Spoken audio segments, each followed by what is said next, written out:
नमस्कार, মোৰ নাম শ্ৰী নিহাৰিকা সেনাপতি। নমস্কাৰ, মোৰ নাম শ্ৰী জ্যোতিৰ্ময় সেনাপতি। নমস্কাৰ, মোৰ নাম শ্ৰী গায়ত্ৰী পাত্ৰ। আমি আজি কবিতা আবৃত্তি কৰিবলৈ ওলাইছোঁ। কবিতাৰ শিৰোনাম বিহু আদৰণি। কবি মিত্ৰদেৱ মহন্ত।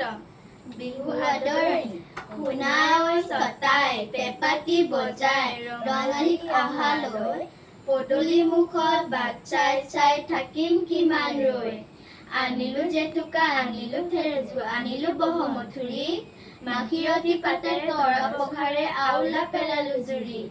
আনিলো হালধি থেকেৰা বেঙেনা, সাজিলো বাঁহৰ চাত, ঢোল পেপা পেপা সুৰ কৰিলো, সাৰিলো চোতাল বাট।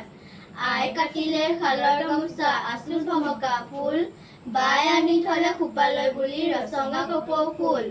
বহল পাতৰে নাহৰ ডালি, পিতাই আনিলে গৈ, খুৰীয়ে পাতিলে মজলীয়া খোলাত তিল কৰ দিয়াকৈ। আইতাই মুচি ঢাকনাৰ আগ থৈছে সেন্দুৰীকৈ, নৰবা চটাই কাব কৰিছো আহা ৰঙালীক লৈ। নমস্কাৰ।